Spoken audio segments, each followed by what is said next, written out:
इससे पहले सबक में तयम्मुम का बयान यानी तयम्मुम का मसला बताया गया था। तयम्मुम के बारे में ये बताया गया कि अल्लाह की तरफ से बंदों के लिए तोहफा है। अल्लाह की तरफ से बंदों के लिए तोहफा है, तो अल्लाह का तोहफा कबूल करना चाहिए। मुश्किल हालात जब पानी न मिले और नमाज का वक्त हो जाए तो उस वक्त तयम्मुम किया जाता है। बताइए, नमाज का वक्त हो गया है और पानी नहीं, 1.5 किलोमीटर के इर्द गिर्द में आगे पीछे दाएं बाएं 1.5 किलोमीटर के अंदर में अगर पानी नहीं है या फिर पानी घर के बाहर है लेकिन जान जाने का खतरा है, शेर है या दुश्मन है, तो ऐसी सूरत में आप क्या करेंगे? तयम्मुम करेंगे। क्या करेंगे? तो तयम्मुम किससे किया जाता है? पाक मिट्टी से, पत्थर से, बालू से, बताइए चूना से, तो इन चीजों से तयम्मुम हो जाता है। और किन चीजों से तयम्मुम नहीं होता? सोना, चांदी, लोहा, तांबा, पीतल, अनाज, जिन चीजों को आग जला दे उन चीजों से तयम्मुम नहीं हो सकता। तयम्मुम में 3 बातें फर्ज हैं। तयम्मुम में 3 बातें फर्ज है। पहला फर्ज है नीयत करना। दूसरा फर्ज है चेहरे का मसाह करना।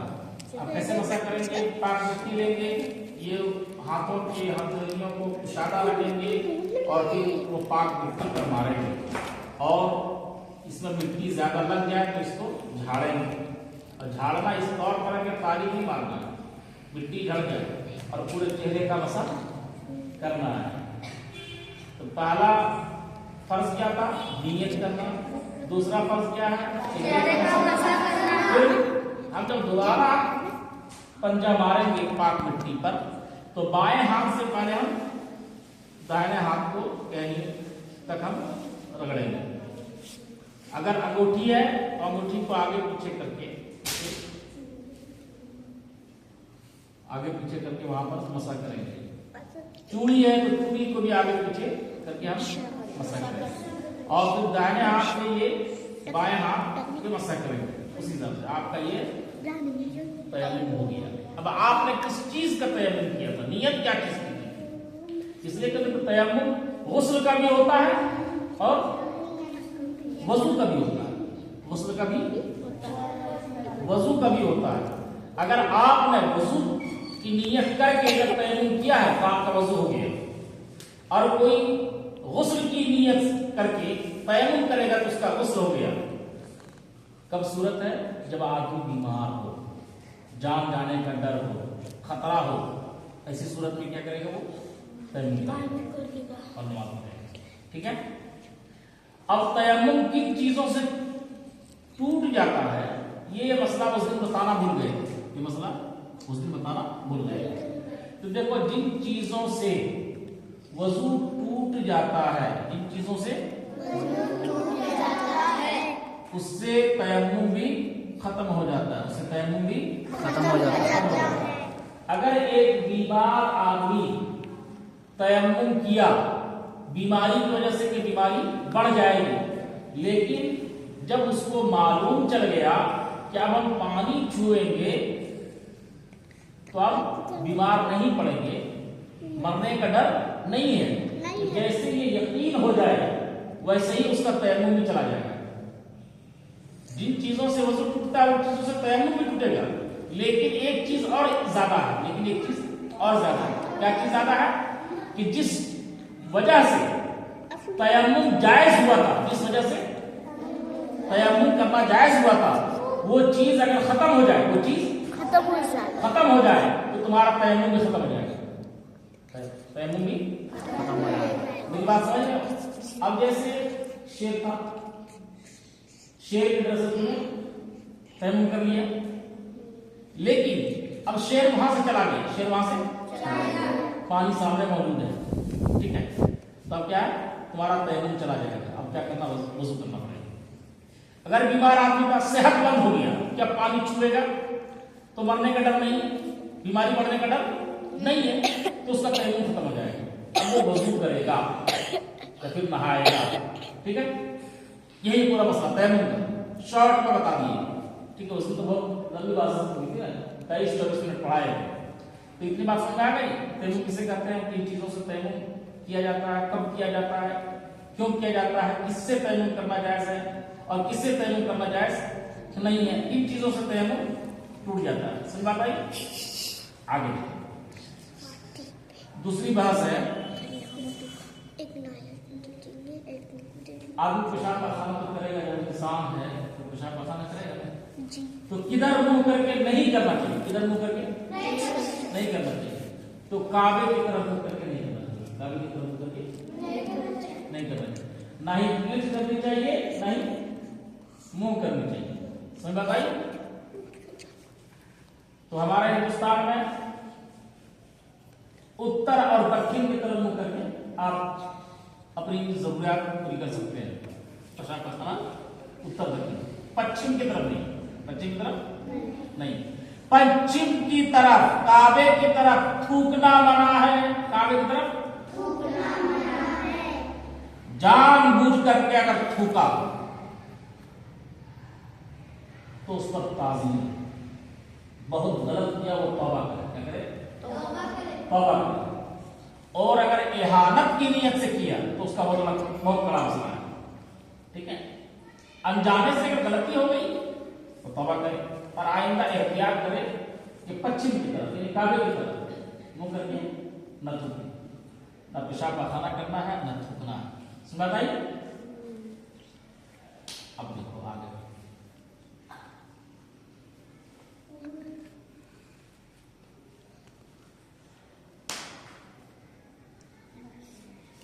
जूठा जानती है, जूठा, जूठा, जूठा, दो तरह से, एक है जूठा, क्या है, जूठा, और एक है झूठा, झूठा, फर्क दोनों है कि नहीं, क्या फर्क है, झूठा, जूठा, ठीक है। तो देखो कौन सा पानी से वजू करना, वजू करना है, कौन सा पानी से वजू करना है,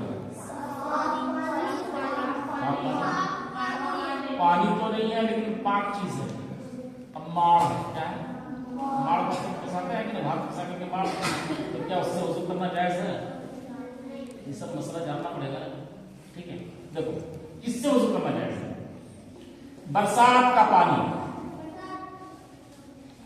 नदी, नाले, चश्मे, समंदर, दरिया और कुएं का पानी, पिघली हुई बर्फ, पिघली हुई बर्फ या औले का पानी, पिघली हुई बर्फ या औले का पानी, तालाब या बड़े हौज का पानी, तुम नहीं सुन रहा, वहां जाओ, उठो,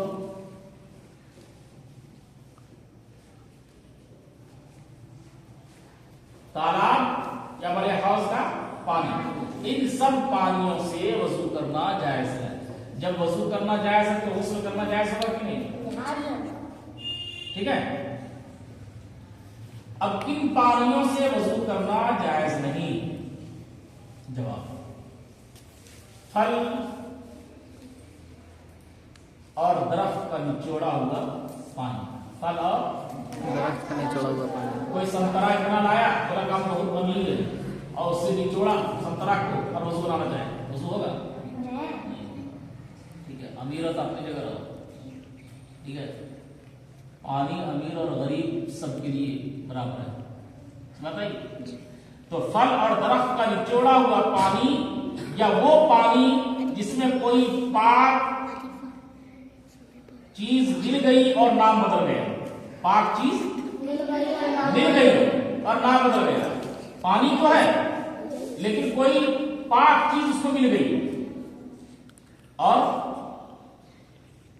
उसका नाम बदल गया। पानी नहीं, अब पानी नहीं रहा, पानी अब उसका नाम हो गया शरबत। क्या नाम हो गया? शरबत। अरे पानी पाक है कि नहीं? अब शरबत में क्या मिला? चीनी मिला दिया। क्या मिला दिया? चीनी मिला दिया, उसमें रसना मिला दिया, रूह अफ़ज़ा मिला दिया, तो सब तो पाके चीज है, तो क्या उससे वजू जायज होगा? अरे नहीं। यानी पाक चीज, पानी में कोई पाक चीज मिल गई, अब वो पानी का नाम ही बदल गया। पानी का नाम जैसे शरबत, ठीक है, तो उससे शरबत हो गया, शोरबा हो गया। शोरबा रहे गोश्त का शोरबा, उससे कोई वजू बनाएगा क्या? लेकिन मसला है जान, चाय, अब चाय पत्ती डाल दिया, चाय पत्ती वगैरह, या बड़े हाउस और तालाब का पानी का ऐसा पानी के जिसका रंग या बू या मजा किसी नापाक चीज के मिल जाने से बदल गया। और छोटे हाउस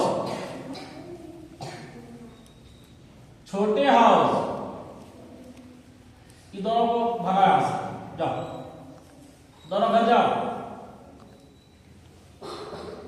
भगा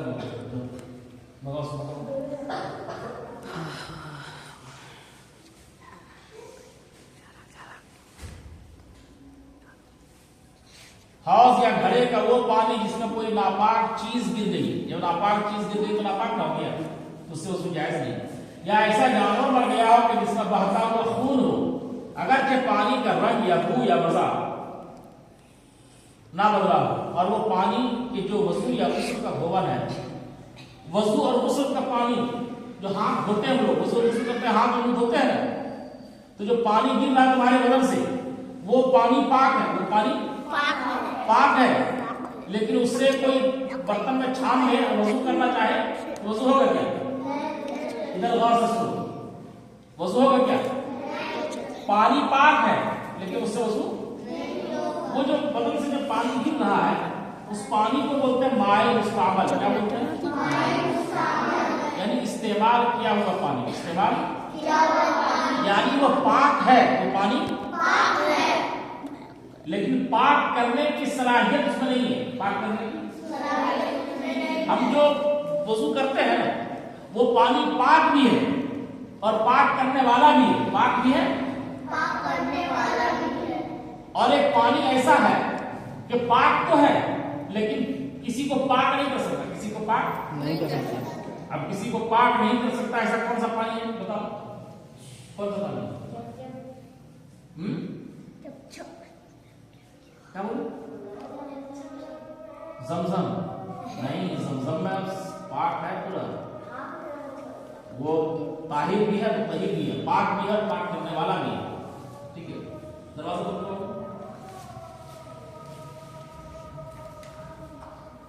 समझ आता है?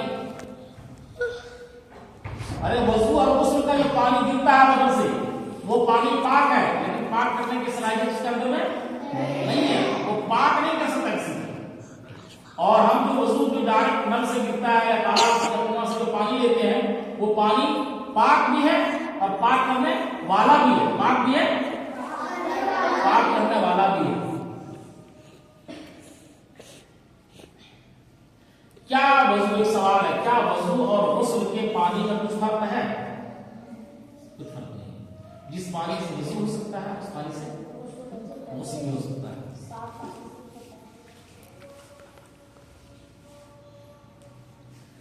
अच्छा, किन जानवरों का जूठा पाक है? किन जानवरों का जूठा पाक है? एक ही मजलिस में 3-4 बातें बता दे। किन जानवरों का जूठा पाक है? पाक है। गौर से सुनो, जिन जानवरों का गोश्त खाया जाता है उनका जूठा पाक है। उनका जूठा पाक है। जैसे गाय, बैल, भैंस, बकरी, कबूतर और फाख्ता वगैरह। हाँ, कबूतर हलाल है, नहीं मालूम? कबूतर हलाल है और कबूतर भी गोश्त खाया जाता है ना, तो उसका जूठा भी पाक है। लेकिन आदमी पाक है, आदमी का जूठा आदमी भी पाक है और आदमी का जूठा भी पाक है। अरे बाबा, आदमी अगर नहाया हुआ है तो पाक है कि नहीं? ठीक है, तो उसका जूठा भी पाक है। बात आई? लेकिन आदमी को खाया नहीं जाता। ऐसा नहीं है कि जिसका जूठा पाक है उसको खाया जाता है। आदमी का जूठा पाक है लेकिन उसको खाया नहीं जाता। लेकिन यहाँ बहस चल रही जानवर, किसकी बहस चल रही? तो सवाल क्या था कि किन जानवरों का जूठा पाक है? तो जवाब दिया है, तो आसान लफ्ज़ बोलो, जिस जानवर का गोश्त खाया जाता है उसका जूठा पाक है। फिर बोलूंगा, ठीक है। किन जानवरों का जूठा मकरूह है? किन जानवरों का जूठा मकरूह है?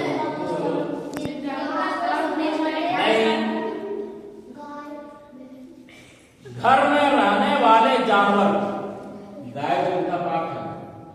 यहाँ पे सवाल क्या? सवाल समझो, किन जानवरों का जूठा मकरूह है?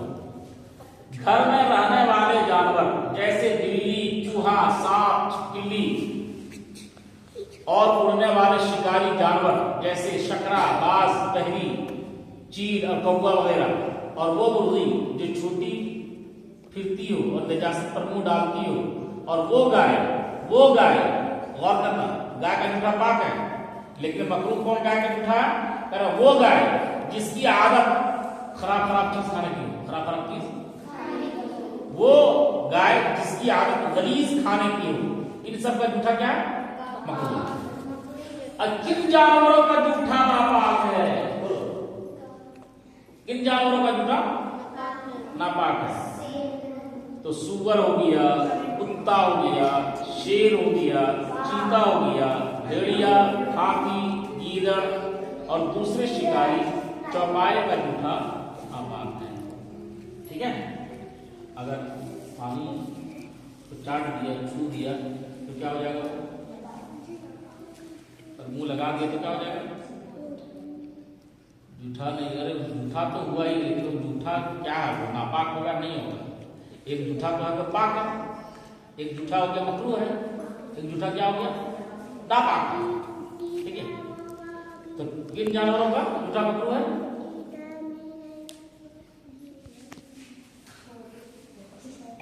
तो ऐसा चलता तभी पैदा होती है। सुनो गौर से, घर में रहने वाले जानवर का जूठा मकरूह है, और जिन जानवरों का गोश्त खाया जाता है उसका जूठा पाक है। गौर से सुनना, जिन जानवरों का गोश्त खाया जाता है उसका जूठा पाक है। उसका जूठा पाक है। और मकरूह किसका है? घर में रहने वाले जानवर का जूठा मकरूह है। और किन जानवरों का जूठा नापाक है?